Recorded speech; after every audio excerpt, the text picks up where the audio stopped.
We're back. Welcome to No Direction, the Pathfinder news, reviews, and interviews podcast. I'm Ryan Costello. And I'm Jefferson J. Thacker, also known as Param. And I'm Vanessa. And we are joined, we are joined by the network's own Vanessa Hoskins. Hello, Vanessa. Hello. Back-to-back appearances. Yeah, I feel so special.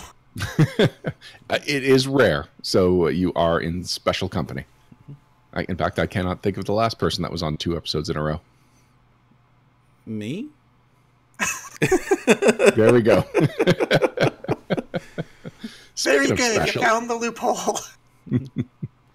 Speaking of special, we can call this a special episode. Eric Mona on the yes. Before the announcement of 2, then the announcement of 2. And there was nothing in between? No, those were back-to-back episodes. Oh, all I'm right. keeping some good company. So this is a special episode, but I'm going to just straight up say it's not a very special episode like we thought it was going to be. We've been teased for a week that there was going to be some big announcement yesterday on Twitch from Paizo, on the official Paizo Twitch. And so we moved some things around. We were also, we had other reasons to move some things around. So it wasn't just that, but we were really excited about what this announcement was. A lot of people were.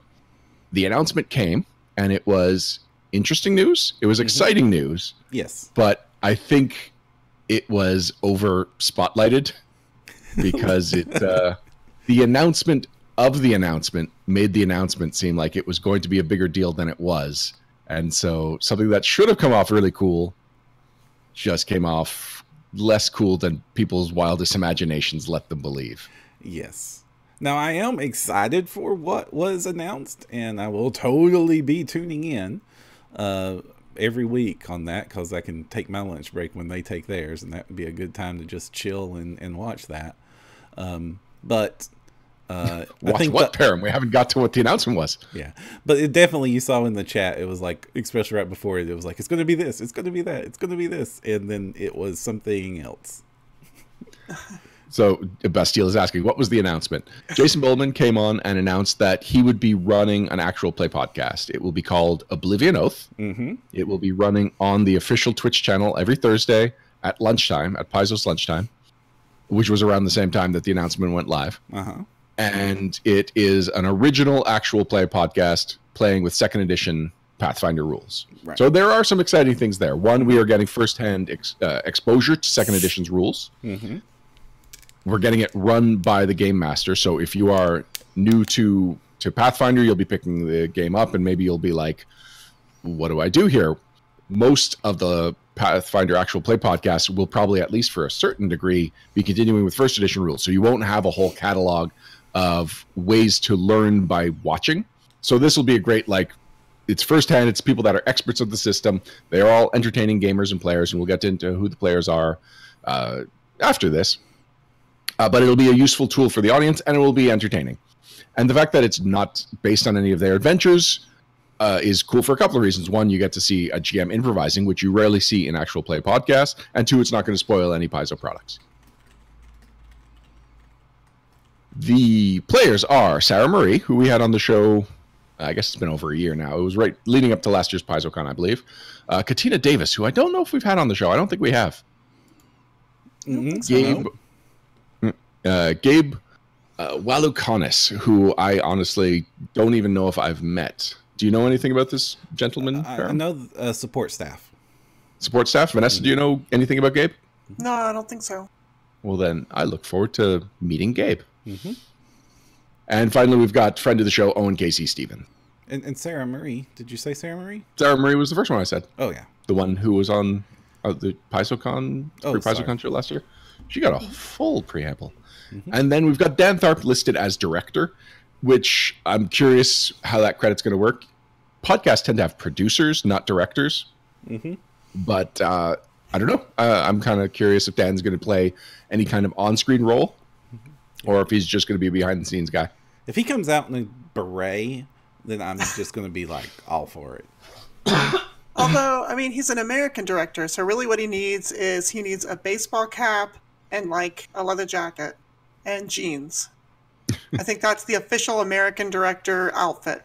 And a scowl. And a scowl, that's right. No. Nope, And King of Brock has additional information in the chat. He says it's set in and on Lake Encarthen aboard the Sleepy Sea Cat. they talked about that during the live stream. Very nice. And it'll have multiple camera angles. Oh, okay. He's technically a director in TV parlance.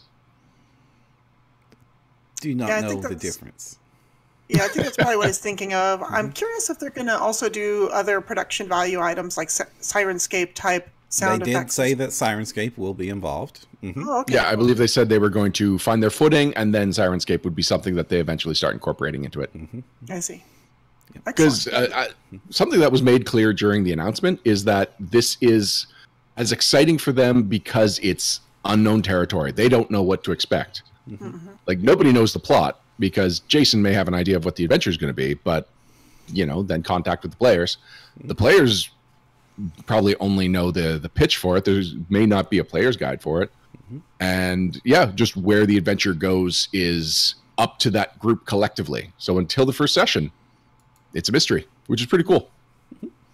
That's actually the reason I'm looking forward to listening to it, because a lot of the times I see these really neat sounding actual play podcasts, but they're playing an adventure path that I kind of want to play.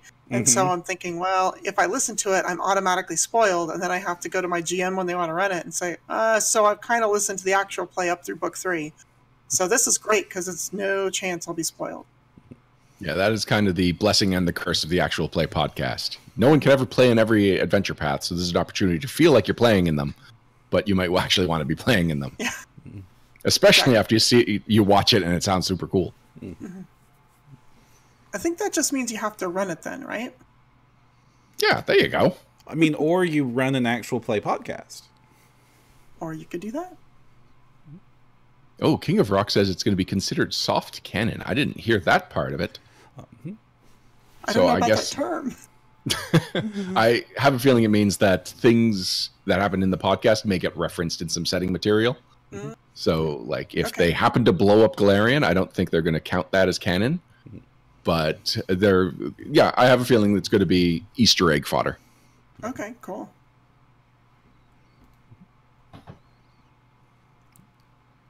King of Brock, is there anything else we should know about Oblivion Oath?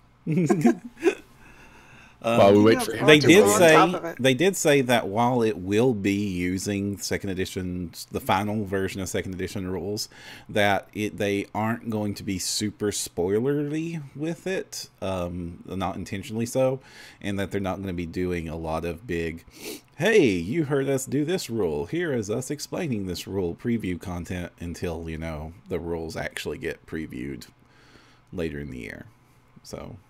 And also, it won't be going live until late March, I believe was when they said. So for the next few weeks, they're going to do some preview material for some of the characters involved and stuff like that. And we'll probably get to meet the players. But the thing in earnest won't start for a few weeks.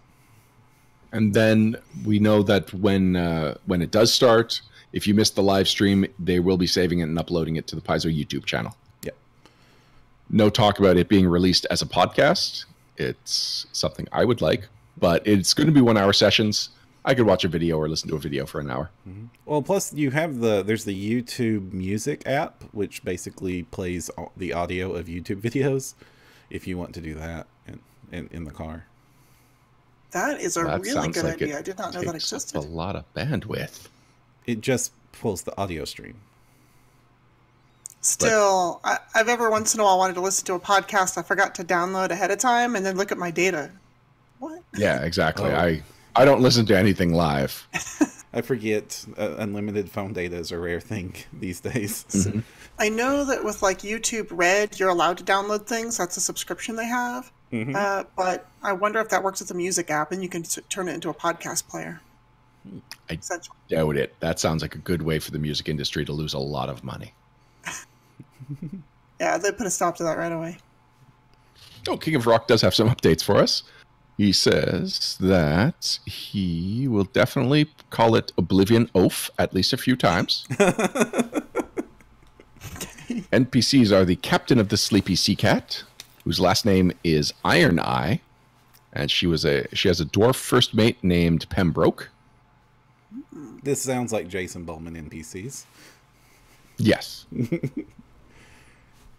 Iron Eye. That's one way to get an eye patch. It's an ion stone. Oh, wow. They really mean it. Could be. I'm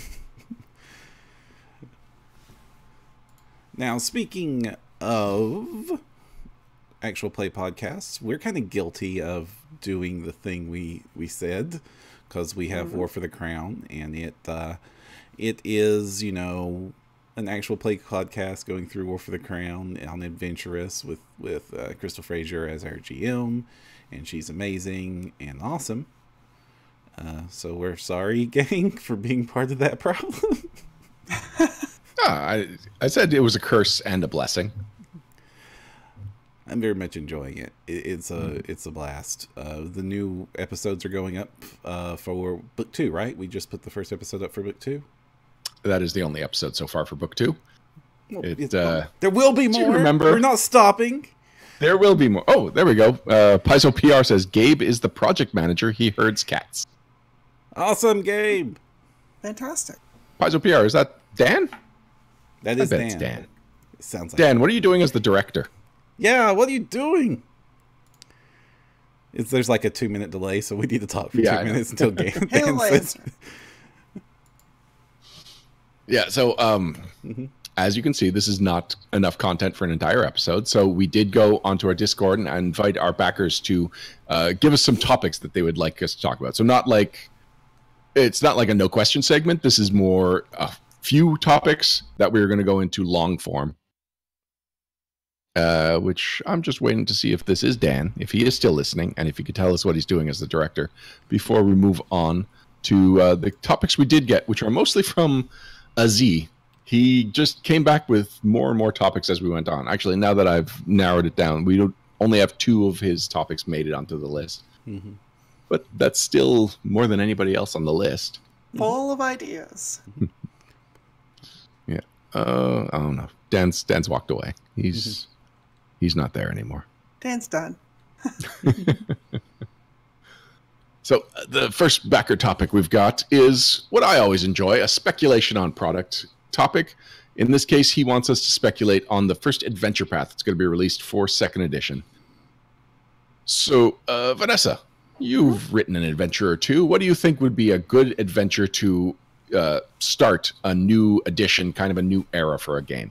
I think they're going to try and do the same thing that they did with the Rise of the Rune Lords, and do like a very traditional, you know, it starts in a bar, you're in a small town sort of adventure that can really bring those typical fantasy tropes in, and really introduce people into the adventure or into the new system in a very comfortable way, without trying to be too edgy. So I think that we're going to see something in maybe in Varisi again as a tip of the hat, but I could also see a nice Andoran adventure, or even something in, I don't know, it's probably somewhere in the middle or northern of the Inner Sea, I'm guessing.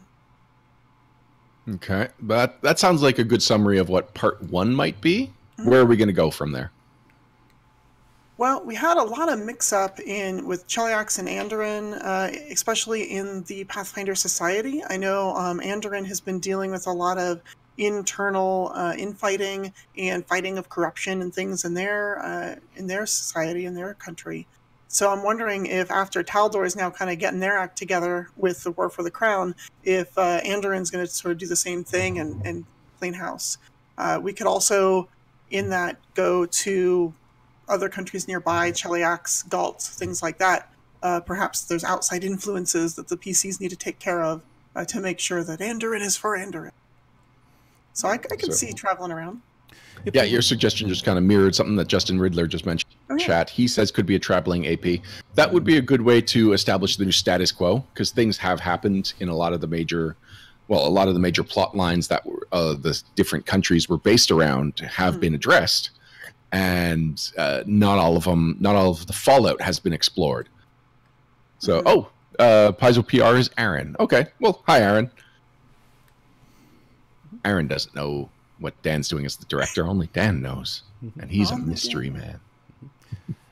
Now, if we were going to do a traveling AP, especially if Andrew was going to be involved, I always wanted to see an AP based off of like the Grey Corsairs, because they get brought up a couple of times, and Chris Jackson even wrote about them a little bit in one of his novels. So that would be a good way to get the PCs involved in traveling around and like doing whole big anti-slavery stuff. And the cool thing about the Grey Corsairs is it's a good way to get pirate themes back into the adventure while still tying it in with the major inner-sea nations. And also, all the nations hate them, and they get chased by everybody. Speaking of all the nations hating them, something I think that we might get a lot of is good goblins. Like, part 1 might be a reversal of what Rise of the Rune Lords established of like goblin is a major threat everywhere they go. So this is the same one this is going to be the opposite. It's going to be like you meet a goblin and he's like, please don't prejudice me. We could be PCs now.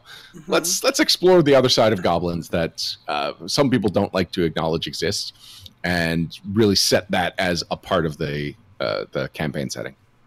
Yeah, that's one thing I think they're going to have to work really hard to successfully pull off, is turning the concept of goblins in Pathfinder players' minds and turn that around from these, chaotic evil antagonists that are almost vermin-like in, their ubiquity and how frustrating they are to deal with, and turn them to say, no, they're useful members of society and they can be good. And that's a big uphill struggle.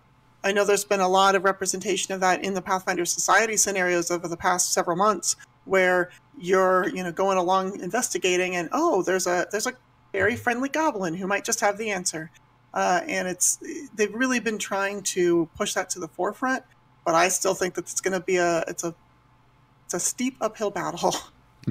But they've already taken go ahead. They've already taken their first step in that direction, because the up on the community blog today, they put the backstory for the new the Goblin Alchemist Funbus up, and there was some ways they tied that in. Most specifically, they tied it into the end of the Goblin Blood Wars, since we're talking about Andoran. That's a major part of Andoran history, where there was a whole big hubbub with hobgoblins and goblins, and there's not a whole lot of history for the Goblin Blood Wars, but the hobgoblins were basically nearly eradicated in the region, and so those tribes have been scattered, plus the goblins that were subjugated by the hobgoblins and no longer subjugated by the hobgoblins now have double the reason to not tick the humans off anymore, which is a neat way to sort of drive that point home of now they have a lot of motivation to try to become less chaotic evil, destroy everything. King of Rock wants you to know it's Isger, not Andoran. Oh, my bad. What's Isger? Oh, where the Goblin Blood Wars happened? Yeah. Yeah, that's true. It might be interesting to have a Goblin Civil War kick off the adventure path, where one of them is a definitely sympathetic, one of them is definitely the traditional goblin, just to establish that, yeah, you know what, you can still run goblins the way you know them and love them. We're just broadening what a goblin is instead of changing the definition. Yeah, I think that would actually be really helpful. And even if it's not a big scale civil war, even just a minor conflict, that might be helpful in developing that storyline a little bit better and integrating them into society, into civilized society, a bit better. Go ahead. This also is the first time we've seen Paizo change goblins, though it's a bit of a stretch to tie this in. They had to change goblins for Starfinder. You're cutting in and out. I'm cutting in and out? Yeah. Mm-hmm. Oh, goodness. One moment, and I will fix that. You are fine now. One moment, and I will fix it for a long time. Okay. Fair. He's back. Yeah, just refreshing the Discord call. You were saying. Okay, so another way that the goblins have been reworked by Paizo drastically was when they had to rework them for Starfinder, because the idea of these completely self-destructive creatures that are completely illiterate doesn't quite work when they need to survive on their own spaceships. And so they've had to make evolutions on the species. But of course, that is many millennia in the future of Galarian, and obviously quite a bit different. But there is some hint that they're willing to smudge the definition of goblin as they were established long, long, long ago. Has anything ever been done with the goblin gods? No, I definitely know there are goblin gods. They're mentioned in Goblins of Galarian and a few other places, but we haven't met them, right? They haven't been the big bad of any kind of adventure path or module. Not that I can think of. Well, they have goblin hero gods, don't they? So it's like a goblin becomes so prestigious that they start to be worshipped. I don't know if they have actual deific powers. But I think there are also gods of goblins somewhere, at least one. I know some of them in Rise of the Rune Lords just worship Lamash too, but that's sort of the easy go-to answer for monsters.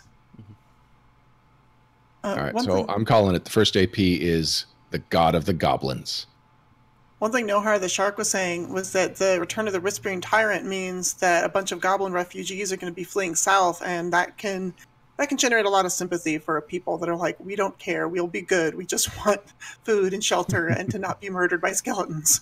Yeah, I was curious if the last couple of APs for first edition were going to set up the new norm for goblins in second edition, or if that was something that they were going to wait for second edition to launch, with the first AP really diving into that idea. As far as adventure paths, I suppose, but Pathfinder Society, as I said, has been full speed ahead on, hey, goblins aren't so bad. And also there is the Weeby Heroes we talked about a few episodes back. That's probably going to be doing a big bit of the heavy lifting on that front. It would be nice if the Weeby Goblins showed up in an AP. Like, I know that they're official and they're very popular characters, but without them being in an adventure path, it feels like they're a little left of the main material. Like, they're expanded universe Pathfinder, whereas the adventure path is, you know, the actual content to some people. Are you saying that Weeby Goblins is only, what was it, soft canon? Yes, actually. Yeah, It's a lot like that. They're the Kyle Katarns of the Pathfinder universe. Well, this puts them in the same company as like Radovan and Varian. Yes, it does. But not quite so obscure as like Chad Rasmir. So that sounds familiar. Go on, remind me who Chad Rasmir. That's Rasmir's brother, who's non-magical and completely boring in every way. But where does he come from? You have to ask Jason Boldman that one. Okay, but this isn't like, it's not something you're coming up with on the spot. Chad Rasmir has some kind of... Yeah, he was mentioned in one of the seminars at Gen Con or PaizoCon, I can't remember which. And to this day, everyone keeps bothering Jason Bowman about, so when are we going to see Chad Rasmir? What's he doing? Did he and his brother ever, like, make up? Like, what's going on? King of Rock points out that might be a Chad Vader reference. Oh, maybe. It would not be the first movie reference to make itself into Pathfinder. As much as they like to fight it, they also... Everyone seems to want to get in their pet movie reference, but company-wide, the policy is no Easter eggs, nothing like that. That's an easy thing to say when your main character isn't based off Val Kilmer. I am guilty of putting in one or two Easter eggs, I must admit. Oh, please don't say it out loud or you'll never get a job again. No, it's fine. Nothing obvious and nothing main culture, and most of the stuff is actually noted for the developer to erase if they really wanted to. So, anything make the cut? A couple things. I had a big crush on Jessie Graff for a while. She's an American Ninja Warrior competitor and also the stunt woman for Supergirl, specifically for the Supergirl part. And she is an amazing athlete. So during one of the scenarios, we had a bunch of orcs you had to interact with, and I named one Graffa for Jessie Graff, who is running an obstacle course, and you can challenge her to the obstacle course to impress her and gain her favor. So nice. So I wouldn't call that a distracting Easter egg. No, not a distracting one, just a little tiny. Yeah, someone might raise an eyebrow at it if they can make connection, but it won't deter. Well, actually, anything can derail a session of a role-playing game, but that one won't consistently derail sessions, I'd say. Yeah. That's how you Easter egg right. Now, So after speculating on... Have you ever put an Easter egg in any Paizo material you've written, Ryan?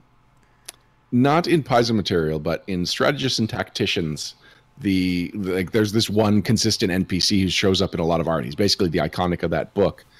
And I called him Flint Dial, which is an homage to a guy who worked for Sunbow when G.I. Joe was being made, and he believed that Flint, the G.I. Joe, was named after him. And so anytime he had any kind of story editing or story writing involved, he would include Flint. And so I always liked his name. I was looking for a name for this character. It's like, all right, Flint Dial. Not knowing that Flint Dilly was connected to Dungeons and Dragons. Like, people in this hobby know that name. And so it definitely stood out to them. And it's like, is this Flint Dilly? And I think it was actually Vic that called me out on it for the first time. He was like, I noticed this name in this book. And I was like, yeah, that's where the name comes from, but not for the reasons you think.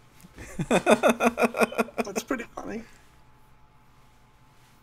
I had one other that I won't give away completely, but I had a character that I was having trouble coming up with a name for, and I decided to name them after Christopher Marlowe, who was a friend of William Shakespeare, possibly was actually William Shakespeare. That's kind of fuzzy. Any relation to Andrew and Monica Marlowe? I don't think so, unless they're far descendants. But I did name it after him because it was sort of a smart literary type character. So I was like, okay, I'm going to throw that in there. Again, I let the developer know just in case they wanted to change it. So we did a lot of speculation on the first adventure path, but what about the second one? Because for a while there was a habit. For a while there was the pattern of a little more standard, a little more off the wall, alternating for the APs. It wasn't a consistent pattern, but it was definitely for at least like 4 in a row. And the second AP for second edition really has the chance to bring that back and to just say, like, all right, we've reestablished the norm. Now what's under the rocks? What's in the weird crevices of this new campaign setting? Or this evolution of the campaign setting? Journey to the center of Galarian. All right, what are they going to find there? Underground dinosaurs. That's what's always at the center of the earth. Okay. Are they friendly?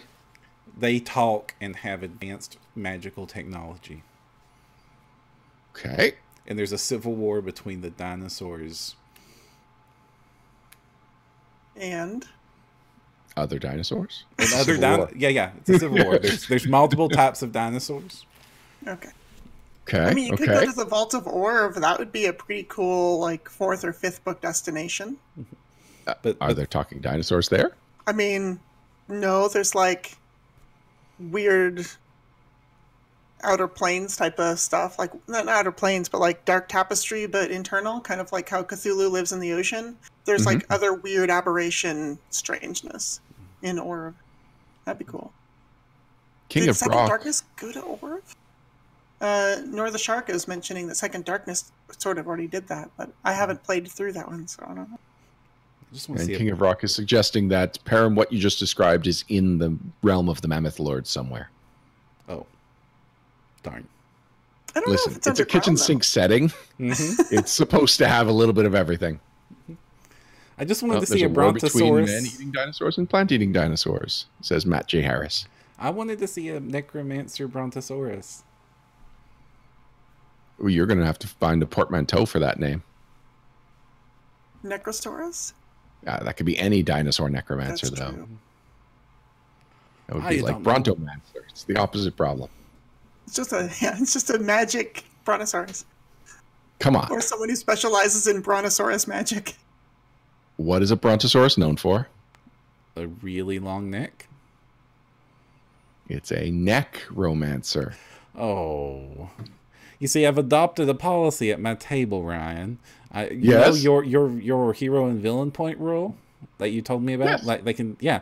So I did that, But now it's anytime a player makes a bad pun at the table, a villain point with their name on it is slid to the corner. Worth it. Oh my gosh, They that's usually so good. say that too. All my players usually say worth it. Clinton I'm gonna Boomer have on to his steal blog the this other idea. day had a feat that if you go through an entire session without making a snow or an ice related pun, you get a hero point.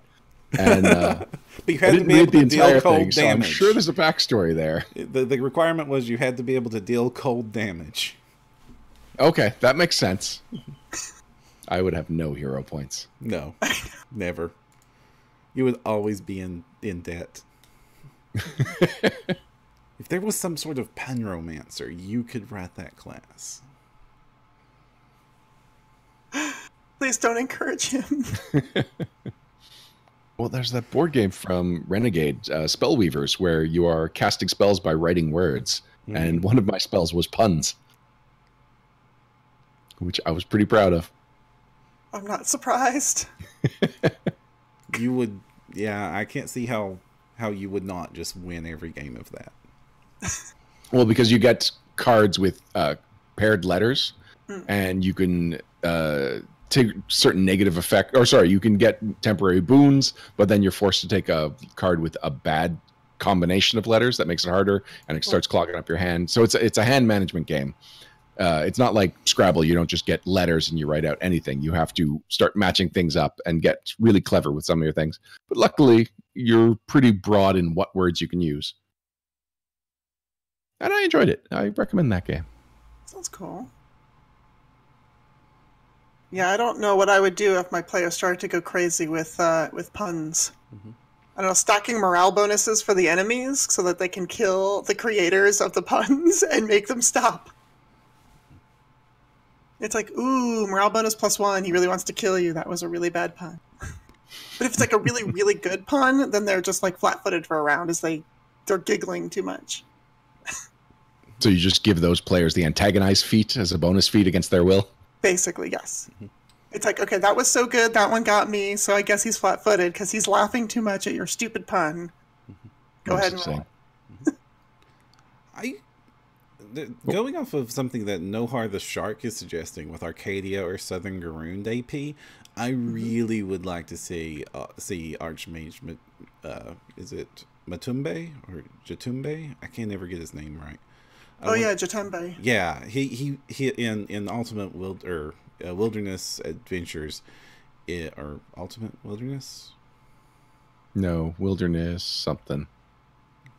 We Not talked about Wilderness it. Adventures, not Wilderness Origins. In Wilderness okay. Adventures, he's featured in there, and he's really cool, and I want to see more of him.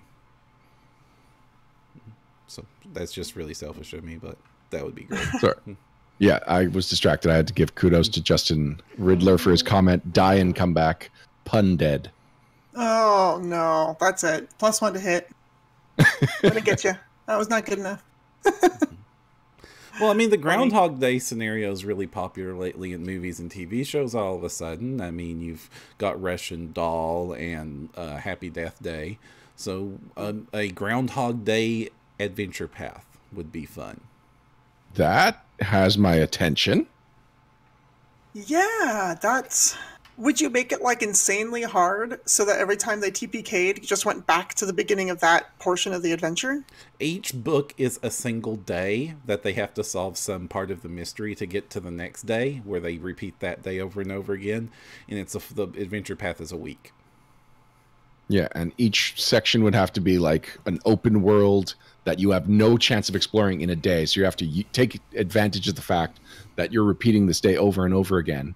But maybe there's even some kind of morale thing about just how many times you can die before it really starts affecting you. Mm-hmm.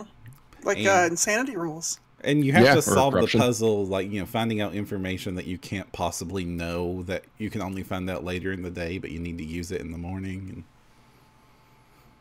Yeah, I kind of like that. So then Yeah. you'd start being like, all right, everyone, let's just spend a couple days exploring as much as we can. Find out what we need to know. That would be kind of fun. I like this idea. No, the Shark says there has to be a montage mechanic, and I agree. So I'm having trouble seeing that as an adventure paths gimmick because it feels like by the 6th time it's played out. but I can definitely see it as a segment of an adventure path. Mm-hmm. The return Or of the even just as a softcover module. line. That would be great. The modules. Sure, or a module. I would love to see modules come We back. haven't had the like we have had modules like every now and then. They haven't been completely canceled, but they've not done like when we had the smaller modules, they did like little mini APs in them. And this would be a good fit for that angle. Well, they also recently, because they always are playing around with the module line, they had the 3 linked adventures in one book. What was it called?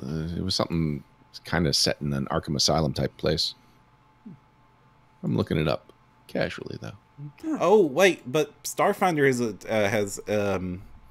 has done 3 AP arc, so no reason that Pathfinder couldn't do it too. Now that has been that little line has been crossed. Like an AP doesn't have to be 6 volumes; it can be 3 or 8. So you're thinking this Groundhog's Day thing was more appropriate for 3 than for 6? Yeah, because then you can explore like a good chunk of it, but it isn't like a full 2-year commitment.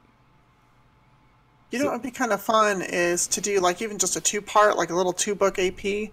The first one that's dealing with I'm stuck in a time loop, how do I get out of it? And the second one that's then like facing Bythos Aeons or something, trying to fight the realm of time and trying to, get time back on track. That could be cool. If you're stuck in a loop, the inevitables would want to show up to stop that. It's the Aeons, I think they're called. I know the Bythos are in charge of time because I did some weird stuff with them once. Ooh. The module I was talking about, by the way, was Gallows of Madness. Oh, okay, yeah. I played part 1 of it at PaizoCon one time. It's a fun adventure. I've been meaning to pick it up. I may even own it. I was this close to playing it, and then I couldn't make the first session. So the rest of them, I was like, I don't know what's going on. I'd rather play all of them. But yeah, Bythos Aeons. So the Aeons, like against the Aeons, right? Aeon are those extraplanar creatures that are basically tasked with just keeping reality, right? So more than just the inevitables and their lawfulness, they're like, okay, we want to keep the cycle of birth and death correct. We want to keep time intact. We want to keep everything balanced and functioning. So anytime a spellcaster or anyone really starts messing with reality and trying to break it, the Aeons will come and smack them down. And they're CR16, the Bythos are, so that's perfect for a nice high-level adventure where first you're stuck in a time loop and then you have to go fix whoever's breaking it. Yeah, but if you were stuck in a time loop, would you get to level up and stay that way, or would you? Well, yeah, I think that would be one of the advantages of it, is that, just from everyone else's point of view, it's been a couple of days, but from your point of view, it's been like 14 levels. Full Beer Murray, learning to master the piano in several languages. And Oh, absolutely. Yeah, you just keep earning experience. And at a certain point, like you were saying, you're going to die or fail enough times that it starts to balance itself with some sort of insanity mechanic. And so you're like, okay, we have to solve this day before we just go crazy. And this would totally let GMs get away with something they always like to do, which is like high-level monsters and low-level players stumbling upon them. Then you could just totally get away with that. Yeah, there's a large green dragon in that mountain, and you're going to need to deal with that eventually. But after you bash your heads against it a few dozen times, you'll finally level up enough to take it down. Yeah, that's right. That's right. I mean, that's the beauty of this adventure. Like, not only is that fun for the GM, but that should be the purpose. That should be, if you stumble across the end boss in the first session, that's okay. The system's built to deal with it for once. Sure. It would be. That's really cool. Do I get my Chronomancers finally? You could. Answers. Ooh, Chronomancer I would want that to be an Arcanist archetype. Okay. Because they're breaking things anyway. Why not break time? Well, there are no Arcanists in second edition. We were talking about a second edition AP. Well, as far as I know, there aren't. That's true. I suppose you could multi-class as a wizard sorcerer and probably get the same effect. I don't know. I don't know. Really. I've never played an Arcanist or given it a thorough read. I know it's popular, but it's popular for all the reasons I don't care for classes. Yeah. Arcanists are basically, I think, what wizards should be wizards, to kind of keep that nod toward fancy and spellcasting, but without, like, trashing it completely. Yeah. Just... That's been a common request since D&D has been D&D, is to make wizards cast like arcanists, to the point that 5th edition just finally broke and said, okay, wizards cast like arcanists. Cool. All right, there's a couple of things in chat that I have to bring attention to. One is Justin Riddler saying that Inevitable's way of dealing with broken time is just killing everyone and rebooting the system. To which he later, like, this is a setup for himself to later say an adventure path where TPK is inevitable. Oh. And then King of Rock is talking about an archetype for an alchemist that messed with time he wrote for RPG Superstar called the Forecaster, which is a really cool name for a chronomantic caster. I like that a lot. It'd be a great vigilante chronomancer, too. That's what I was thinking. The Forecaster. Like, that's... Y'all should listen to episode 1 of book 2 of Adventurous, because we have come up with our own vigilante identities in that. You need to listen. It's fun. That's cool. That is cool. I'm going to actually have to go back and re-listen to make sure I remember what mine is. I never wrote it down. This makes me want to get 2 pieces of art. One of our normal characters and one of our characters in there. I know. We just got on track to get art for our characters, and suddenly we've got dual identities across the party. But that's exciting. It is exciting. It's definitely not what I was expecting book 2 of War for the Crown to be. Nope. But it's so cool. It's so fun. War for the Crown is great. Y'all should listen to Adventurous. It's fun. I have a feeling they do. It's quite a popular show from what I understand. We get a lot of shout-outs on Twitter. As a fan, when are we going to get to see the character art? What just happened? I want to see the character art for Adventurous. You are super digital. Ryan, your connection is died down. It's only on your end. Param, you were super digital to me now. Am I the only one that's not? Param, did you press the robot button? Okay. So what do we do? You need to reboot the call. Hey, y'all. Just a second. Don't worry. We'll be right back with Ryan. Hopefully with Ryan. Oh, man. I'm going to have to edit this episode so much. You have your work cut out for you. Oh. No, you're all still talking like you got bees in your mouths. No. Stinks. I was talking about this with Alex, and as much as we had hoped that Discord would be the answer, it keeps coming up with reasons that it isn't.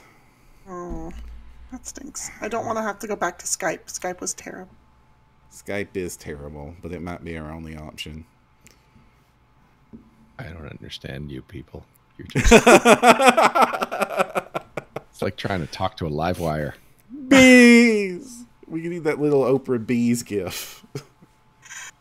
Now I think you're just messing with me. Well,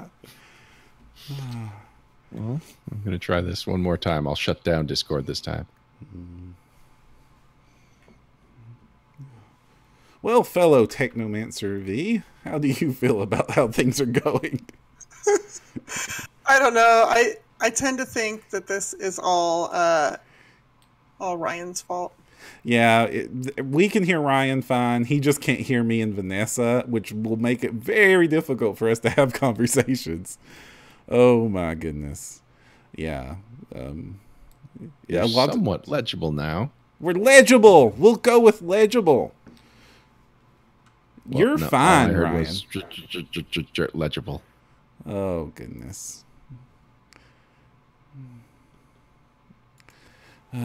You're fine. We all see you and hear you just fine. All right. Next step is reset the whole computer. I'll be back. No. Bye. In the meantime, V, I'm going to get us going on... Let me see if I can get us going on 2. 1. And 2 up. Aha! It's just me and V now! We have taken over the podcast for this impromptu mini thing. So V, what are you watching? Like any cool sci-fi stuff? Any cool cartoons? We watched the entire second season of the Dragon Prince. Oh, I'm watching in that one right day. now. Yeah, It's so Vicky, good. my wife and I watched the entire episode or the entire season in one day. It came out on a Friday. We were busy that evening, so the next day on Saturday, we just watched all of it. Wow. It's It not is a so whole lot. good.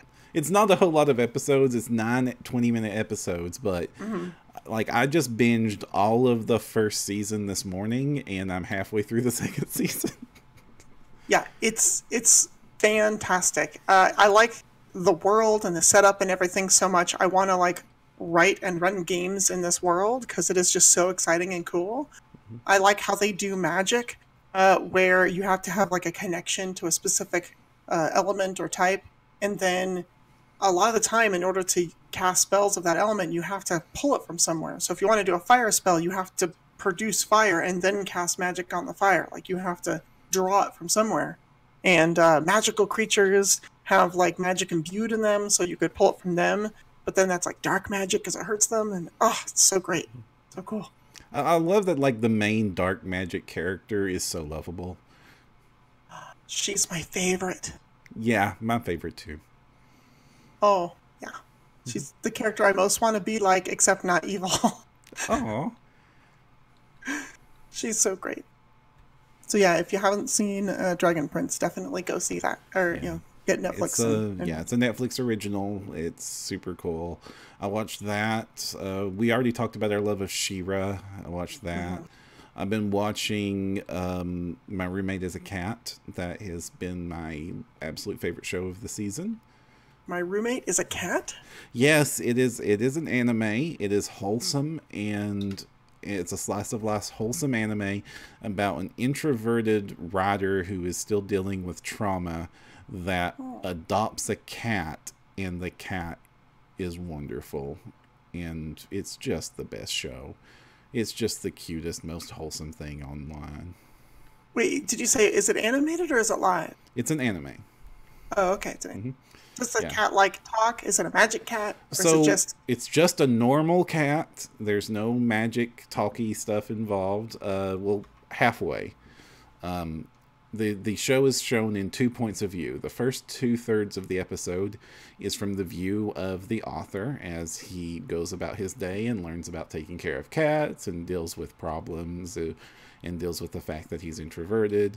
And then the last third of the episode is the same episode replayed from the point of view of the cat and what the cat was thinking.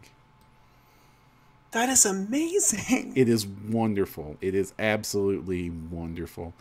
And it's on Crunchyroll, so you can watch it for free. Crunchyroll. Yeah, Crunchyroll is, you can watch stuff for free there, ad supported. And it is probably my favorite anime of the season. I'm still watching That Time I Got Reincarnated as Slime. The cool thing about My Roommate is a Cat was one of my friends he is learning Japanese, and they told me while they were looking at the title screen, this says, that's not what that says. And so the actual name of the show is My Roommate is Often on My Lap, but Sometimes on My Head. Oh my god. I'm writing this down. It's wonderful. It's great. Besides that, I've been watching Rising of the Shield Hero, which is not wholesome, and it is quite the opposite of the Dragon Prince, but I'm still enjoying that. And gosh, I'm looking for a new show because all of this stuff is, I have to watch that once a week. I want something I can binge. And I'm going to finish up Dragon Prince probably immediately after this podcast. Yeah, it's really cool. Side note, I've been ill, so I've been sick all day. That's why I binge watched Dragon Prince today, because it's been like, oh, soup and feeling sick and Netflix. Please help me get through this. One of the things we've been watching recently. We have Ryan. Maybe. We have Ryan. We have Ryan. And you sound like people again. We have Ryan. Yay. We were talking about what we were watching, nerdy stuff, and me and V have both binge watched Dragon Prince today. Yes. How awesome is Dragon Prince? Dragon Prince is awesome. It's so good. Oh, yeah, no, legitimately, I think about Dragon Prince while I'm watching it. After I'm done watching it, I've got so many theories. No, it is one of the shows that excites me more than anything that's on TV right now. I'm loving it. I can't, like I was telling V, I binge watched the entire first season today, and then half of the second season. I'm probably going to finish the other half of the second season immediately after this podcast. Awesome. Have you watched it, V? Oh yeah, we watched the entire thing the Saturday after it came out. All 9 episodes. We just watched them. I watched it like over the week after it came out. I thought that was impressive. No, we just binged it one day. We're like, oh, this came out? Cool, we're watching it then. So you're probably in my boat where it's like Netflix still says new episodes, and I'm like, really? Oh, no. Just new to everybody else who didn't watch it in the first week. Uh-huh. I know. Now I'm just like biding my time until She-Ra comes out. When does She-Ra release? It's April, right? Oh, is it? I think so. That's when Game of Thrones ends, too. So there's lots to look forward to in April. Yes. Oh, you're not a Thrones watcher, are you, Ryan? No, I do not have HBO. Oh. I do not have cable. I don't have anything but Netflix. You can get it through Amazon now. Okay. Yeah, I don't do much with Amazon. But you could. Yes, I could. There's all sorts of things you can. Release date for season 2. Mm-hmm. Oh man, so it will be on Netflix. I can tell you that much. Right. Netflix has kind of been knocking it out of the park with their animated shows, like Voltron, then She-Ra, Dragon Prince. I mean, good grief, it's been good stuff. April 26th. Oh, fantastic. I really want to see Voltron, but I can't get Vicky into it because she's not as big of a sci-fi fan. I mean, she is, but like she's really specific about it. Like she's a crazy original series Star Trek nerd, so we're enjoying Discovery, for example. Mm-hmm. But then I'm like, I don't know, Voltron, space, giant robots. They have swords. That makes it fantasy. Do they have elves though? If they had elves and swords, the princess and the butler have long ears and they act like elves. I will mention this. There's a princess. There's a castle. The castle's magic. There's an evil king. Mm-hmm. I will. Yeah. I will tell her there's elves, even if they're not called elves, and we'll see how it goes. Hey, there's a screenshot we can give you of people in wizards' hats and elves with bows and stuff. Okay, that will help. Mm-hmm. Yeah, I think I watched maybe the first 2 seasons or 3 seasons of Voltron. It was me, Tina, and Scarlett would watch it together. And then just Scarlett decided she didn't like the bad guy and couldn't watch it anymore. Oh. And it's just, that's where we chopped off. I want to get back. I was really enjoying it. Not Dragon Prince enjoying it, but enjoying it. Mm-hmm. Mm-hmm. I just convinced Vanessa to watch My Roommate is a Cat. What? Anime? No. My roommate is often on my lap, but sometimes on my head. Because it's a cat. Yes. Because it's a cat. All right. I don't know anything about this. It's wonderful. It is a great, wholesome... It is an anime, but it is wholesome and rated G, and it's wonderful, and it's about a guy and a cat dealing with life problems, and the gimmick of the show is the first 2/3 of it are told from the point of view of the owner, and the last third is from the point of view of what the cat was thinking the whole time. Oh, okay, so same episodes? Yeah. Like same storyline, different perspective? I like that. Mm-hmm. Troll Hunters did a really good couple of episodes like that. You know who else did a good book like that? A good book? I don't know. Dave Gross, Master of Devils. No, but what's the name of his dog? It's not Artemis, is Arnescent. It's Arnescent. Arnescent, yeah. He split off pretty soon. Like he has his own adventure. Yes, true. It's not the same thing. King of Rock is talking about Umbrella Academy. I am 4 episodes into that. No, haven't watched it. Mm-hmm. Is it good? I saw it described as if First Class was directed by Wes Anderson. Oh. Yeah, okay. It's really cool. It's a superhero show, but it doesn't have any of the superhero tropes. It's very different. It's very much an artsy show and very character driven, but in a weird world. I'm enjoying it. Tina keeps telling me that she's intrigued by it more than enjoying it, but she keeps wanting to watch more episodes. So, like, whatever gets us more episodes. Cool. So, what was our next topic, Ryan? Well, I'm enjoying talking about nerdy things we're watching. Okay. I like nerdy things we're watching. Wait, this isn't Geek Together. No, you're right. It could be. But we could sing the song. Hold on, I'll put the next other logo up. Impromptu Geek Together. No. I don't know. Do you have the Geek Together logo? I can get it. Fair. All right, Darren Caldemeyer wants to know about a candid conversation about whether to move to Pathfinder 2nd Edition or not.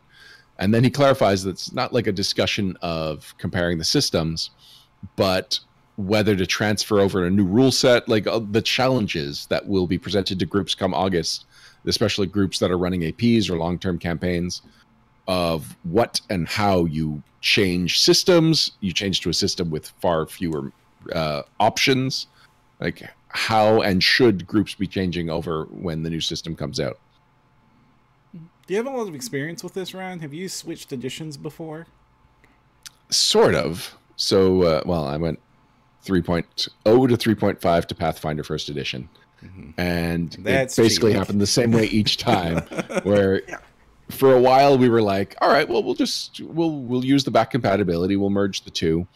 And then slowly just got tired of the old material. So eventually it was like a 90% 3.5 game with the occasional Book of Vile Darkness, I believe, was still 3.0. And one of the monster manuals, which really bugged me, was not updated. So Monster Manual 2 was only ever released for 3.0. Monster Manual 1 was re-released for 3.5. And Monster Manual 3 on were 3.5 books, which just that bugs me in ways that it should not, and I accept but do not understand about myself. You hear that, Pazzo? Please skip Bestiary 2 and go straight to Bestiary 3.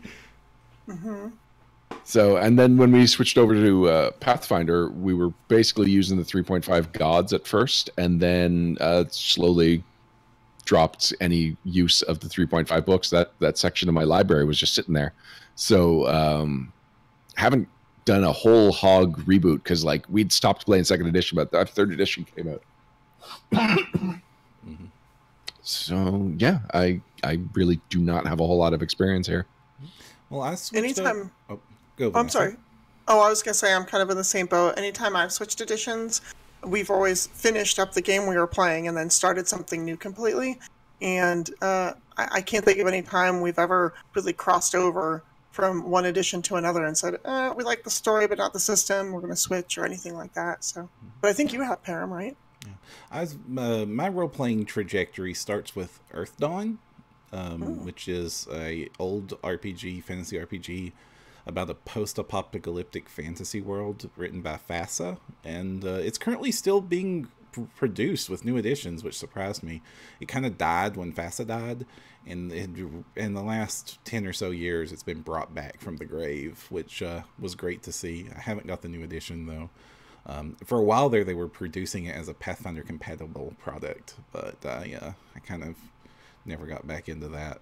But I transitioned from that to 2nd edition AD&D, which I played for a couple of years, and then had to make the transition to 3rd edition Dungeons and Dragons, and that meant that I have this library of 2nd edition books that are just almost worthless to 3rd edition. The stats don't really work. That was a major paradigm shift when THACO doesn't exist and ACs go up instead of down, and the skill system makes sense, and rogues use the same skills as everybody else, and lots of fun drastic changes had taken place, and I quite liked a lot of those changes, but I still had this library of 2nd edition books that I had to decide what I was going to do with, and for a lot of them that were like the crunchy books, I just couldn't use them anymore. I mean, they might be inspiration for stuff later, but this giant book of cleric spells is not going to help me anymore. But a lot of the books that I kept using over and over again was as a big Forgotten Realms player. So all those old Volos guides and the campaign setting books and story books and some of those old adventures were still great. because the third edition was real slow in getting that stuff reprinted and updated. They had some great material, but definitely second edition was... Well, you remember when we've interviewed Lisa Stevens over the years, and she often talks about how one of the problems with that TSR was doing during the second edition days was they were overproducing content.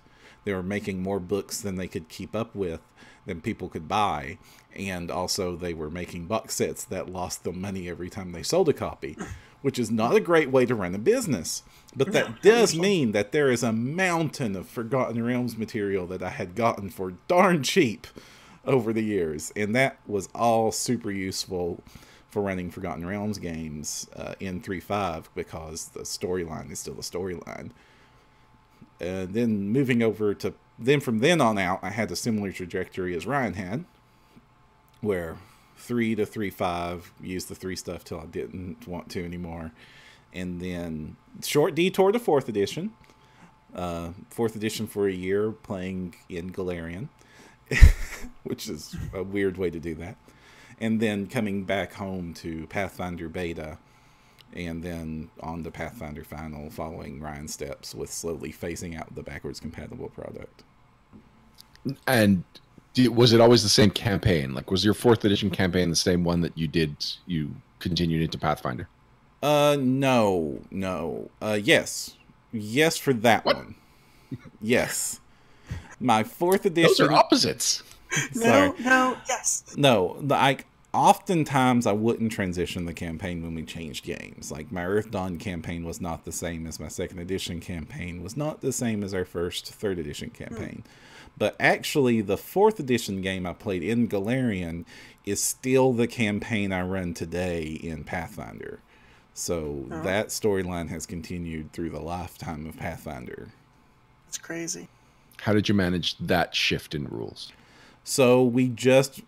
Not smoothly, because we were still like up in the air about which rules we liked better. And 4th edition was just starting to show its weaknesses to us, because we were starting to see the cracks in that system and how we wouldn't enjoy it. Not to bash 4th edition, I very much enjoyed my time there, but you know, there's reasons we switched. And then we even made a short detour just to see what it would be like if we went to Savage Worlds, because we had enjoyed playing that at a Gen Con, and it had a pretty fun fantasy supplement. That didn't last. So we just basically said, okay, our characters were this level in 4th edition. We're just going to make, I think that was 3rd level characters. We're going to make 3rd level versions of these characters in Pathfinder using the slow experience track. And then we're just going to move on to Pathfinder Beta. And then we played that for 6 months and then switched over to full Pathfinder when it came out. Which we then recreated the characters in full Pathfinder. But that was a lot easier. It was just a whole lot of just converting abilities over to the final print stuff. Sure. Now that I'm thinking about it, the only time I've ever done anything that like meshed systems together, other than the 3.0, 3.5 Pathfinder sort of trajectory, we had a game that we called ESO. It stood for Epic Space Opera. And we took this big space opera type game with Fusion as the core. I don't know if you guys ever played the Fusion system. Yeah. I have played Fusion. It's a fun system. Not familiar. Yeah, there's basically 2 ways. Most of your dice, instead of D20 rolls, are either 3d6 or 2d10. Just to get the averages a little more stable. But we took Fusion, which can do a lot of different things. We threw Champions on there, which is largely Fusion-based, to get all the special cool superpowers. And we use those for alien abilities. So if you're an alien that is extra resilient or has these different things, we can say, okay, you've got a couple power points as this alien for this superpower, and now we have rules for how that works. And then we used Mecton because it has a lot of the same math bases of like balancing around rolling 10 on average and things. And we use Mecton for creating all the starships and things like that. And so we took chunks of those 3 and put them together. And we had done, I want to say, months of developing, putting together this galaxy and all the different races. I still have a race that I freaking love and would love to write someday. That's basically space hobgoblins. who don't use any energy weapons and instead just use everything is projectile weapons and no shields, just big, thick armor and big, heavy thrusters. But yeah, we had all sorts of cool stuff that we did there. And that was interesting because then we got to pull what we felt was the best about each system. So like Mechton, fantastic shipbuilding rules, but really terrible like skill system. So we just don't use it. So I think that switching over to go back to the original question from first edition Pathfinder to second, you might be able to find elements of one or the other that you really liked and find a way to make them work. It's probably going to be easier to pull some of the new second edition rules into Pathfinder, assuming that they're things like the action economy, since you already have some templates in Pathfinder Unchained and things like that you could pull in. So I think it just depends on what your group is after. If you're trying to go to second edition and you have some of the rules that just aren't written yet, you're trying to do a spiritualist, it's not going to exist in second edition, so it's going to be really hard to convert. But if you're just doing a magus, well, you can be a fighter with the wizard archetype or vice versa, depending if you want to be more magic-y or more... assuming they do them the same way, which who knows, because that was just playtest. So. I also think that some of the early third-party support for second edition is going to be updating the stuff that is likely not going to be in second edition from Paizo for a long time. So, like, not psionics. What Occult. is? Thank you. I know occult has become one of the 4 types of magic from core, but I don't get the impression we're going to be getting kineticists or occultists anytime soon. They've kind of merged the definition of occultist with different concepts from first edition. So I wouldn't be surprised if we see right off the bat someone handling second party occult stuff just as a placeholder, really. And so yeah, I would suggest that in the month or so that the game's coming out, if there's a specific idea that you have or a specific character that you can't convert, just give it a Google every now and then, see what people are calling the second edition of that option.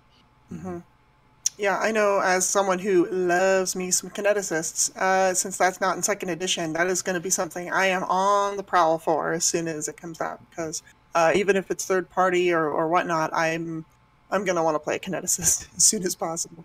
I hate that I'm going to be channeling some of Alexander Agunis's concerns with second edition on this, but one of the harder things is probably going to be if you're playing a character of a different species.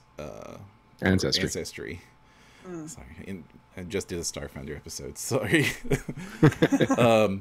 But if you're playing a character of a different ancestry that's not supported, because if second edition beta is any hint at what we'll be seeing with the ancestries, regardless of how they end up, they look like they're much more involved than just here's 5 lines of a mini stat block and there you have a species or an ancestry. It's because it's going to have to at least be a page full of feats to support it. So that is again probably something that third parties will have to support, because you're not going to be able to wing it as easily as you could in, say, Pathfinder.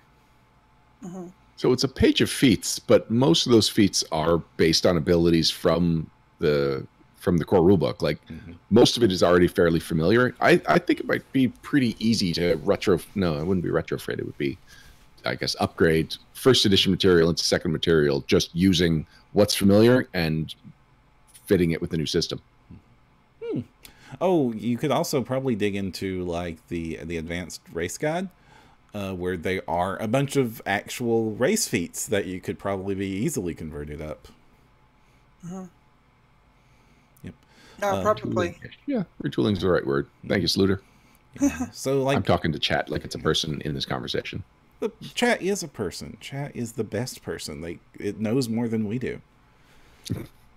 It's just like you're saying with the races or the classes. I think there's going to be third parties developing those little races where they're like, all right, here's an ancestry just for this one race if you want to play it. Here's weighings. Go have fun.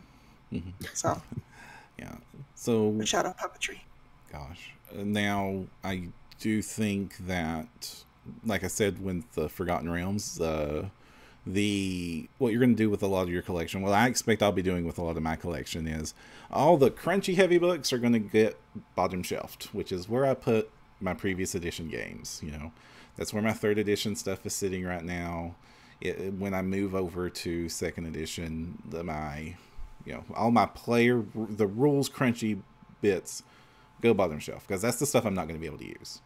But all my campaign setting stuff, my adventures, my some of the better advice books like Ultimate Campaign and the Game Mastery Guide, those will still be middle shelf or top shelf, much more easily accessible, because that stuff I can go and get useful information about. The Andoran is not going to change. Well, it might change drastically, but unless they do drastically change it and release an update, I can probably know that, hey, this is where Agunas is, this is where Almas is, and that book is still going to be useful.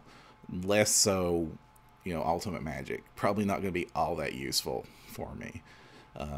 And so that stuff is still going to be handy. Adventures I like, because we're going to need a lot of adventure content, and I borrow adventure stuff from all systems, because a storyline is still a storyline is still a storyline. If it's well written, it's well written, and the work to replace the mechanic parts of them is, in my opinion, easier than writing your own adventure from the ground up. So, and also that's where I can loot maps and dungeons and stuff if I'm just going to take pieces of an adventure and not run it itself. Yeah, especially if it's not an original monster to that adventure. If it's just like, see bestiary this page, just rewrite what page you're going to see and go into the new bestiary. Yeah. And that's the one advantage of playing second edition, as long as what we saw hinted at is true. If it's used as a Starfinder like bestiary monster creation rules, converting monsters will probably be the easiest job. Here's what the monster's abilities were supposed to be. Write your funny version of it. Follow these charts. Here you go. You got a new monster. That'll be the easiest thing to convert. Treasure is going to be the hard part, actually. Just getting the new economy that's where you're going to have really spend your time converting adventure material. Mm-hmm. Mm-hmm. Yeah, wealth by level for players is always a tough thing for GM to balance, even when the treasure is written for the players. Yeah. Am I not giving them enough? Are they staying out about the power curve? Is it too much? And how do I slow that down? Well, it's a Paizo written adventure, so it's never enough by the wealth by level. Hey, it's tough love. I do love these adventures, but in every single AP I've run, the treasure's not enough to look at wealth by level and keep up. Yeah, it's like they assume that someone's taking item crafting feats, and so you're going to get a bunch of stuff at half cost, and that should be good enough. And it's like, maybe. But if no one does that, then you're just going to be really far behind. What about you, Ryan? How do you expect that would go should you convert over?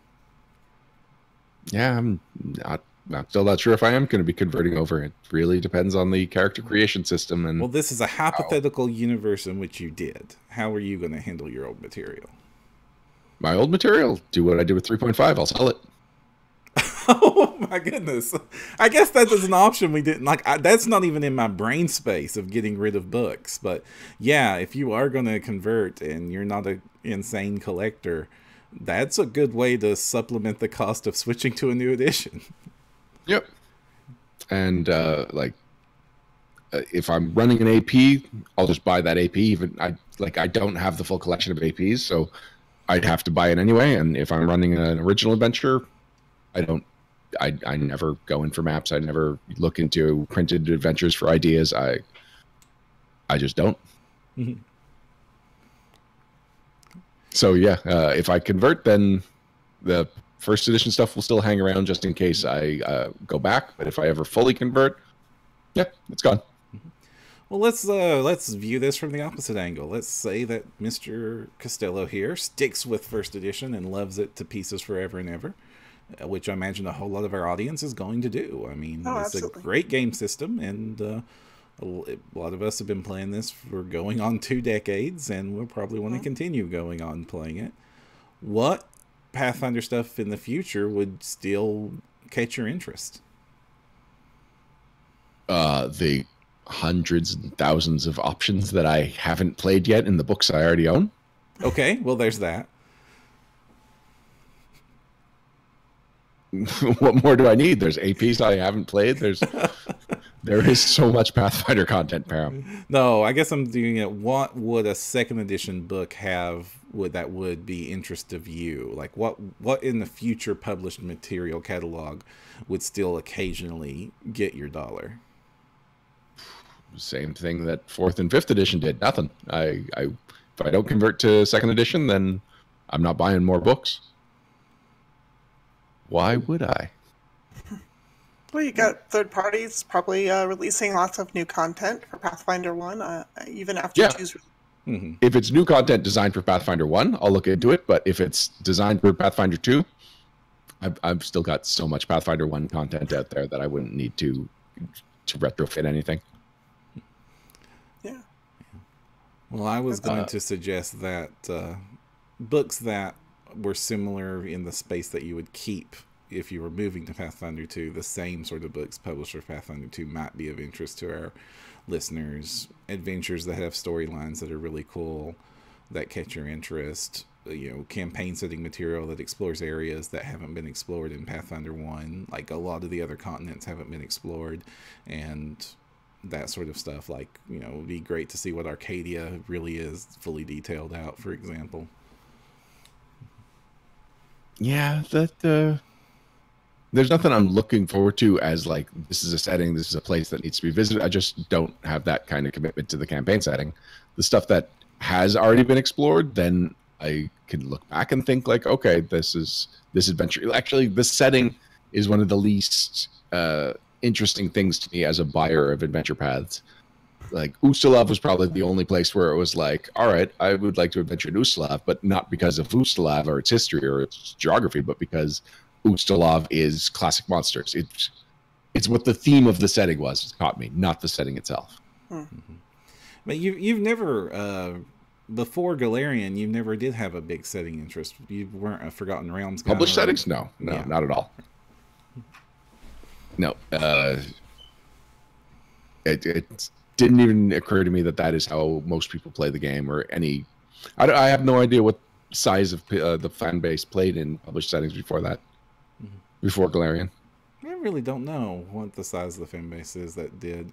I mean, I know that there was a reason they sold a crap ton of Forgotten Realms books, but yeah, I don't know how that compares to the greater like D&D fan base. Right. Plus, second edition, like you were talking about, all the box sets. Second edition fractured the fan base into all these small campaign settings, and I'm sure the idea of poaching one to inform the other was so common because there was so much out there. So Galarian unifying it made it more appealing because it's like it's just one place that has everything you need, and two people that are in completely different campaigns, different themes, different settings, different locations, still have something in common and are still Pathfinder players, both mechanically and setting wise. Mm-hmm. And then it's really only when you start playing Pathfinder Society, you're playing a lot of APs where you're like a Galarian globetrotter. Otherwise, it's really like you're stuck to a small portion of it, and really you only need to know what's relevant to the adventure you're playing, and you only really get attached to that section of it. Mm-hmm. But since we are talking about, or at least we brought up just the variety of options that are still available from first edition, one of his other suggestions was that we go into the Humble Bundle that's up now for the next 4 days, talking about it's the 10th edition Pathfinder Humble Bundle, and it's got a lot of material from the last 10 years for the Pathfinder role-playing game. Yeah. Does it I think it has every hardcover except Wilderness Adventures, or Ultimate Wilderness, whichever the actual title is. Ultimate. It's Ultimate Wilderness. Okay. I can confirm it doesn't have Alternate Wilderness. I did not double check to see if it has all the other hardcovers, but it definitely has a bunch of them. The strategy guide's in there. Ultimate Equipment. Yep. The Adventurer Guide's not here. Oh, well. Somehow Mythic made the cut. Mythic made the cut. And you have Ultimate Intrigue, Ultimate Campaigner in there, Advanced Race Guide. Yeah, there's a bunch of things in there. Let's just go through it by the numbers. Exactly. The $1 tier. Go for it. Okay. The $1 tier will get you the Pathfinder Beginner Box, a great place to start. It's probably my favorite. Learn how to play point out, these are games. PDFs of all these products. Yeah. A PDF of the Adventure Box. Still my favorite.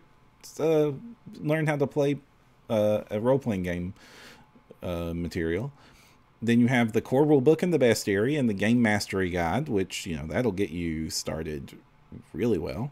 And then the player character folio, all of the We Be Goblin series and the Pathfinder player guides. That's cheating a little bit because those products are all free right now. Yeah, the Shattered Star player guide. Yeah, that's all free. So that's cheating a little bit. But it's $1. Yeah, it's $1. The other stuff is well worth that dollar. And then, as you see as you go on, like if your group wanted to just get all the Pathfinder stuff, you could just have all your players do the $1 level, get the core rulebook and some of the other basics, and the GM can do the highest level and get everything. Then now you have Shattered Star Players Guide. That's exactly what I did with my group and the Mutants and Masterminds Humble Bundle or Bundle of Holding that was up recently. Missed that one. And also you'll get a 30-day trial of Pathfinder Online. Wait, they're still running that? Yes, they are still running it. It is still online. Oh, okay. At the $8 level, you will get the Advanced Player's Guide, the Advanced Class Guide, the NPC Codex, the Monster Codex, the Villain Codex, the Inner Sea World Guide, Goblins of Galarian, and Shattered Stars Volumes 1 and 2. And that might be the sweet spot level, because that is where Pathfinder becomes Pathfinder, and you get the full strength of the system and the setting, like all the really big selling points of Pathfinder are right there. Mm-hmm. And it's also some really cool monster books. Like, if you're at the $8 level, you're getting the $1 level too, so you've still only got the one bestiary. But having one bestiary and then NPC Codex, Monster Codex, and Villain Codex really gives you an interesting variety of creatures that you can throw at your PCs.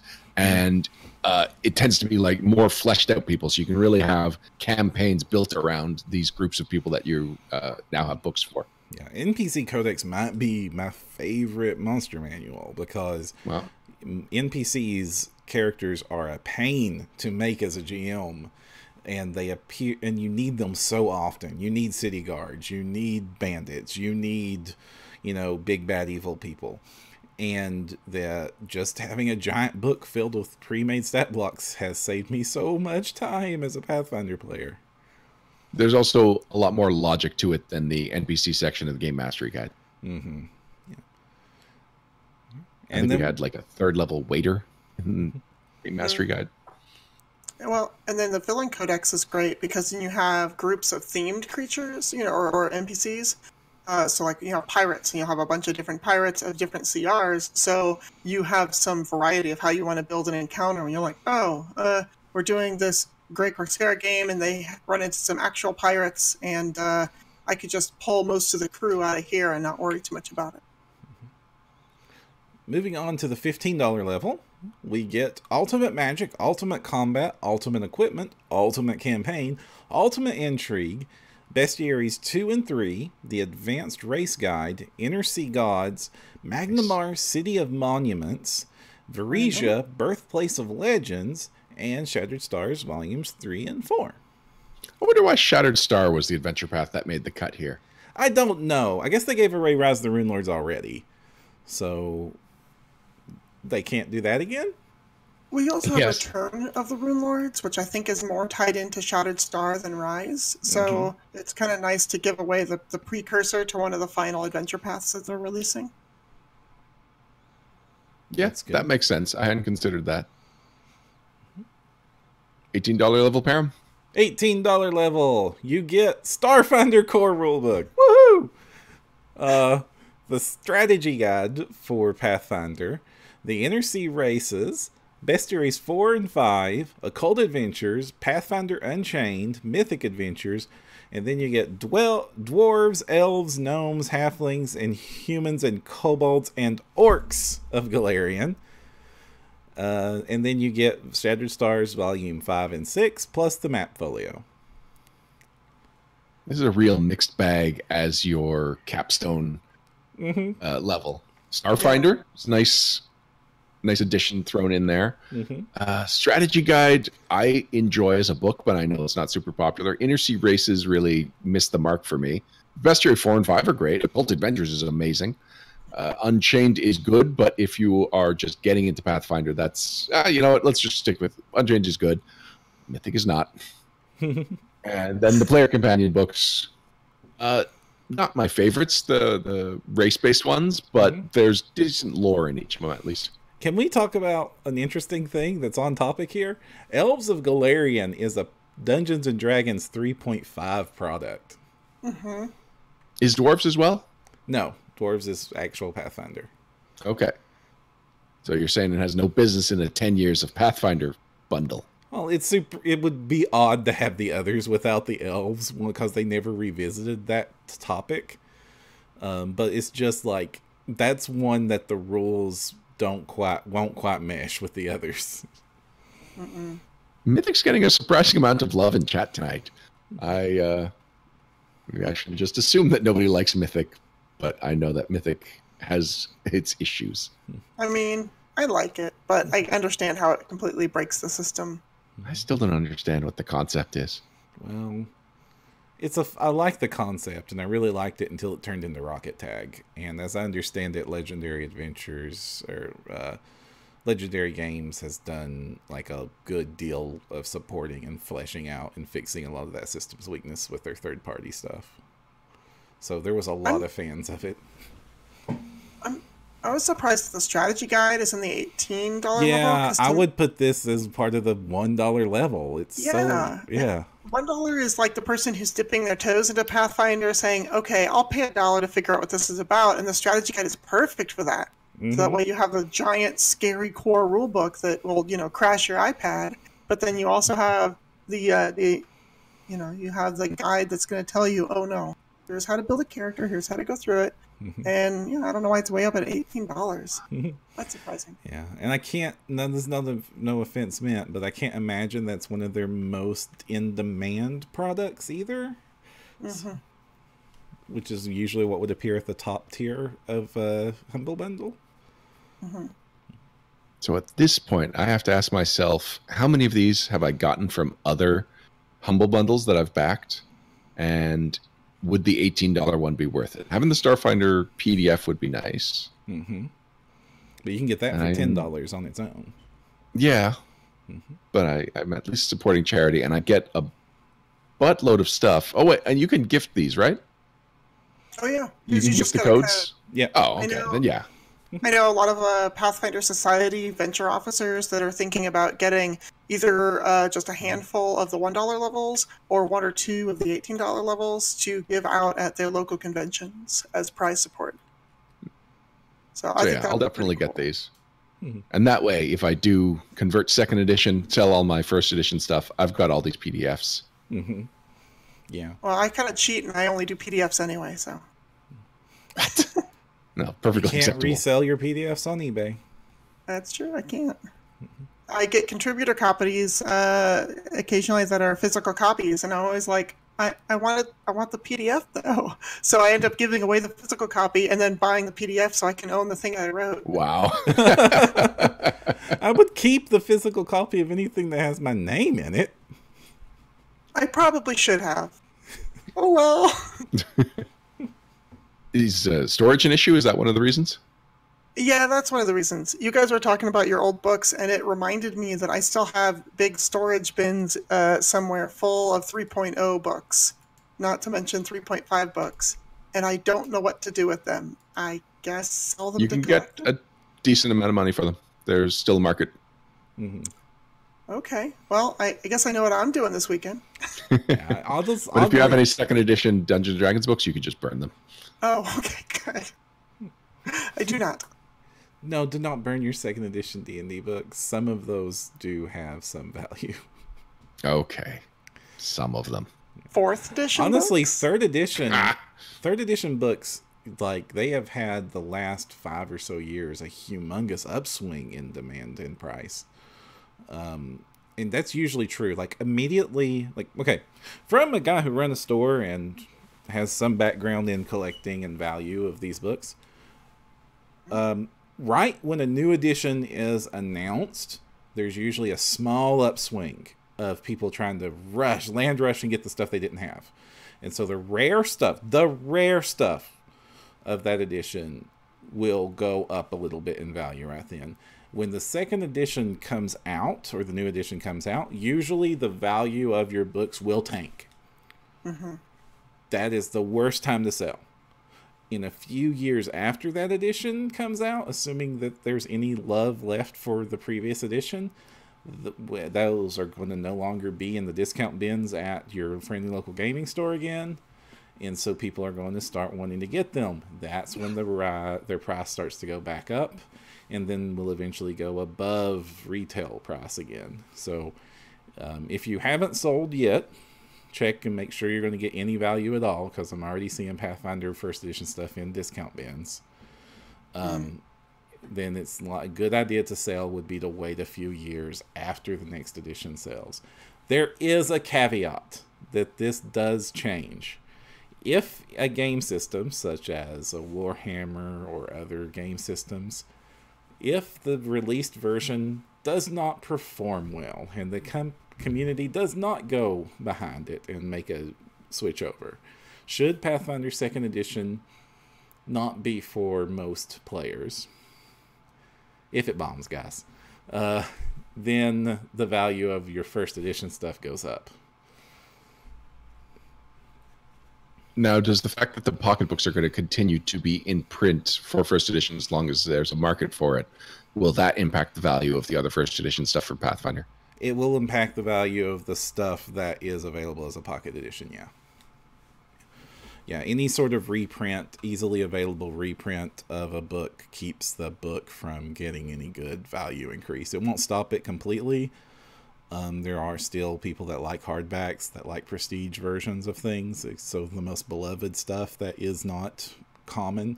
So your core rule books and your bestiaries are not going to be in this, but your ultimate combats might, your ultimate magics, your NPC codex, a lot of it, the collection type stuff, that like ultimate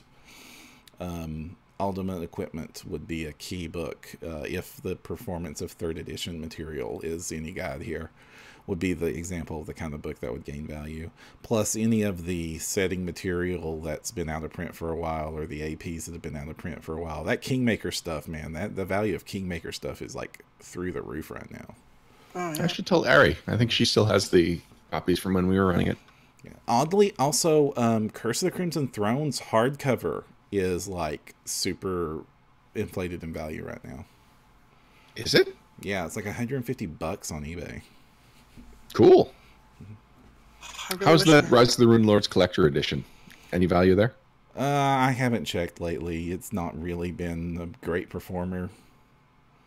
I mean, I'm glad to have my copy, but that's not going to be something that gains value, I think. I think they What about the overproduced. Pathfinder 2 Playtest Collector's Edition? Still sealed in plastic. Yeah, that's not going to have any value.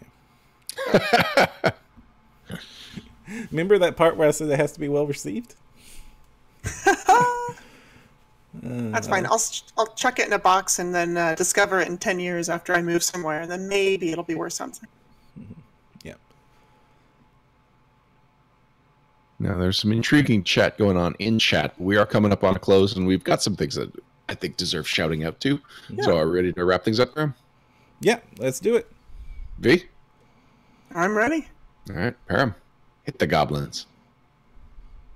Wrap-ups and shout-outs. Wrap-ups and shout-outs. Wrap-ups. Wrap-ups and shout-outs. And we're back. Thank you for joining us for another episode of No Direction, the No Direction Network's Pathfinder News, Reviews, and Interviews podcast. Before we go, there's a couple of cool announcements and some shout-outs we want to shout out to, starting with Vanessa. So, if you are a fan of our adventurous actual play podcast, I have a bit of a pleasant surprise for you. We are going to be doing another actual play podcast. This time, thousands of years in Galarian's future, and we're doing a Starfinder actual play podcast. We're going to be playing through the Against the Aeon Throne series. I'm going to be GMing it, which is super exciting. And I've got Alex and Param and James, all from the No Direction Beyond podcast as players. Joining us is going to be Lauren from the network here, because she just has the most fantastic character concepts. And special guest star, Amanda Hammond-Coons from Paizo. So we're super excited to have her on here. And it's going to be fantastic. We don't have a release date yet for it, so just keep watching our Discord channel for announcements, our Facebook pages, and the various media outlets. But we are super hyped about this one. Will you be recording them live over Twitch? Yes. So what we're going to do is we're going to record them live over Twitch, but we're going to release the episodes piecemeal. So rather than big, gigantic episodes that release several weeks, what our plan is to release about hour-long episodes, but we'll record like 3 or 4 at once. So if you have an opportunity to watch us live on Twitch, then you'll get to see quite a bit of stuff in advance, and then you can catch up. Or you can catch up over your podcast stream. So, Which is how I will probably be doing it. I'm looking forward to it. Mm-hmm. I think that you have put together a really cool cast, and I have faith that you're going to be an excellent GM. Thank you. Yeah, I'm looking forward to it. We're doing character creation right now, and we've got some really wacky, wonderful concepts that not only highlight a lot of that Starfinder has to offer, but also a lot of things that third-party publishers and things are producing for the system as well. So it's going to be a really good sampling of what's out there. Yeah, Starfinder lends itself to a lot of really crazy character concepts. So our crew is going to be quite fun based on what we're put together. For those of you that were backers, and especially insiders, already got tipped off that this was coming, and we've been involving them in helping us get our characters put together and giving them some hints as to what's to come. So, thank you, backers. You've really got to help us out. Especially thank you, insiders, who have really helped us out with getting this put together. Yeah, our backers and insiders even got to participate in a survey for Alex Agunas' character that greatly influenced the direction his character is going. So it's pretty exciting. Yep. Yeah, that's been a lot of fun. Plus, I'm enjoying this. I do not get to play as much Starfinder as I want to play, especially considering I'm one of the hosts of No Direction Beyond, and my Starfinder Society is where most of my Starfinder play comes from. So getting to get into my teeth into an adventure path, especially with such amazing players and talent, is going to be a real treat. So when you announce it, V will announce it on the show as well, and beyond as well. Yep, absolutely. So take a look out for our next actual play, Stellar, a Starfinder actual play podcast. Do you have anything cool to shout out to? Yeah, I want to shout out to a book written by Mike Shell, who a lot of our audience will remember as a adventure writer for Pathfinder. He's most famous for The Dragon's Demand, but also like over almost 24 different adventures for Pathfinder that he's written. And he has written a novel called The Aching God. It's part 1 of his Iconoclast series, and it is a book that those who are used to the Pathfinder Tales novels will find very familiar in format and execution. There is a couple of analog concepts that you might be very familiar with if you're familiar with like Pathfinder Society. For instance, there is a very similar society in the novel. The basic pitch of it is that this old retired adventurer is pulled back into the life again because his daughter has come ill, as well as most of the other adventurers of his league that would be investigating old tombs and documenting things and reporting things. And it's fairly well written. It's a great piece from a point of view that you don't usually see, with like elderly characters as the main character. And the world is a very dangerous world. The nobility especially is presented as this like dangerous entity that mortals should not touch lest they get destroyed accidentally. It's a very fun read. It's also available on Audible, which is how I consumed it. It's narrated by Simon Vance, who is a fantastic narrator. And I do recommend you check it out. I had a lot of great time with it. And in a world where there are no longer Pathfinder tales being published frequently, then this is a good similar flavor novel out there from an author that you might be familiar with. Do you know who the publisher is? The publisher is Podium Publishing. Okay. And the fact that it's on Audible means people should be able to get it at their local bookstores, right? Yeah, you should be able to. It should be fairly widely available. It's also available on Amazon, of course, if you want to order it online. Cool. Well, good for Mike Shell. I've met him at least once, and just a nice guy. Mm-hmm. Anything else? No, I think that's all I've got. Okay. Am I forgetting something obvious? Nope. Good. Just confirming before we move on. Okay. So a couple of things I want to shout out to. First is the Hypertext D20 Pathfinder SRD. This fascinated me that this update happened. For anyone that played 3.5 knows the Hypertext D20 SRD it is what the PRD does for Pathfinder, and it's revolutionized the game. It revolutionized how people played it. Having digital access online, remember this is like 11 years ago, was a huge boon, and it was basically unheard of at the time. There were not PDFs, at least not searchable ones or legally obtainable ones at the time. So this was the only way that you can get your rules in a digital searchable way. I believe through a legal loophole in how the OGL was written, which was revised to try and stop other things like this from coming up. But this website just became like a cornerstone of the industry, and it's what the PRD was based on. And it's basically sat dormant as far as I know. And I do admit that I've gone back to this site from time to time to see a 3.5 rule. So I've even been to this site in 2019, and it was only this week that I realized they'd added a 5th edition and now a Pathfinder version. And the Pathfinder SRD, which you can find at pathfinder.d20srd.org, looks exactly like the mix of the PRD from Paizo, which is now being hosted by the Archives of Nethys, but with the background of the SRD. So like the way it's broken down right down to the indexes on the left-hand side is exactly like the PRD. I don't know if I'll be using this more than I use Archives of Nethys. I'm mostly just tickled. I'm really glad this update happened, and I never expected it would.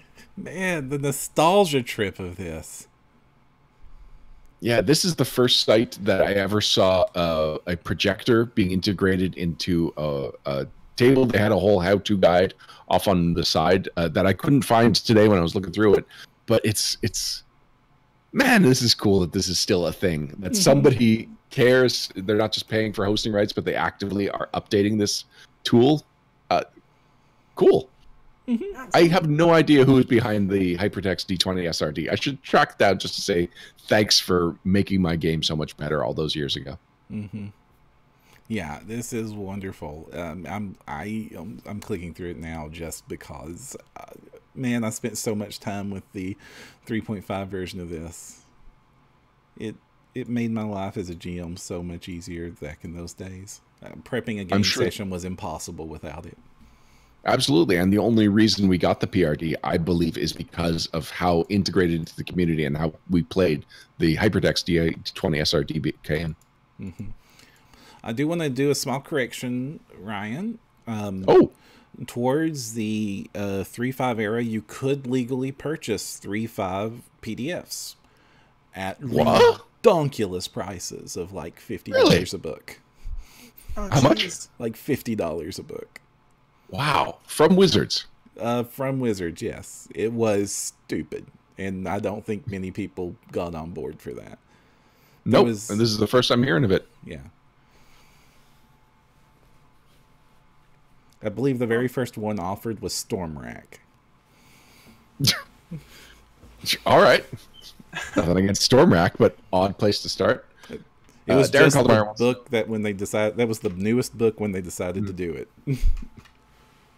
Darren Caldemeyer is wondering, do we think Paizo will ever get around to updating the in-house PRD for Pathfinder 1? Because like there's some content that just never made it on there, which is the reason that Archive of Nethys took it over, which is the reason I don't think Paizo will ever be updating that. At this point, it's Archives of Nethys territory. They are the licensee for the hypertext, for the official Paizo online site of this nature. I don't know, is there a name for it? The SRD, an online SRD. So I think that it's there for legacy alone, the PRD version of the site now.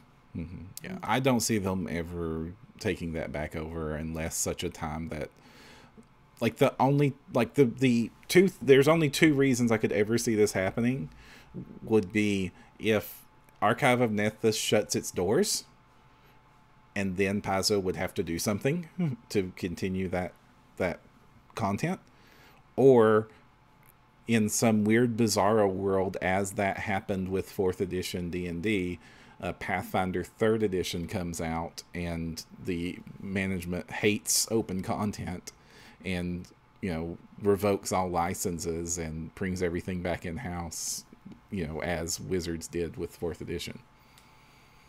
Yeah, and based on like Lisa Stevens' own her own experience with the open gaming license and helping bring that to fruition, I don't think they'll ever do that. Like, it would take similar events that happened with Wizards. Like, Wizards got bought by another larger company with lawyers that didn't agree with the decisions of the first company. Mm-hmm. So many things happened. Yeah, no, so many. We've talked about it a fair amount recently even. It's just, wow. Yeah. Perfect storm of misses. Mm-hmm. The next thing I'm shouting out to is that I've got a game coming to Kickstarter soon. It is a board game. This surprised me. Why haven't you been geeking out about this to me? I'm sorry. I don't know. It looks so cool. It looks so cool. Super cool. So that's Ruthless 86. The tagline is Dominate the Dominators.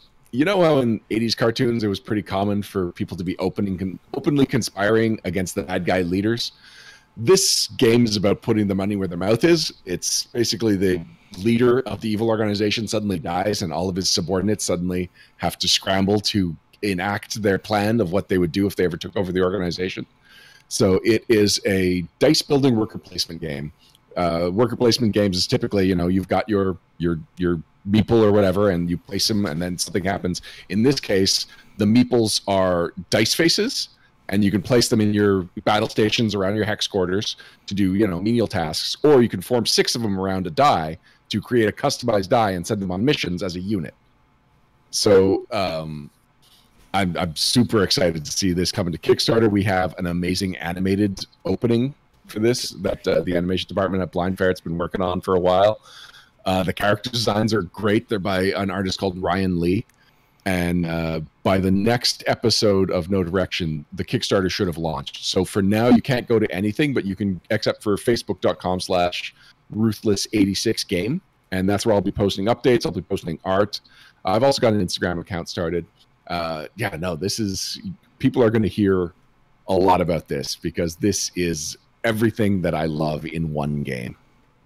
Yeah, this has Ryan Costello written all over it. Yeah, no, it really does. I have been working on this in some capacity for over 5 years. Wow. I used to meet with Greg at Chimera Games in their old pre-cafe location, which, like, longtime listeners will remember Chimera for the ads, but like you might not realize just how long ago that was. Like I've been working at Blind Ferret for 4 years. Half of that time that I've been there has been in some way dedicated to this game.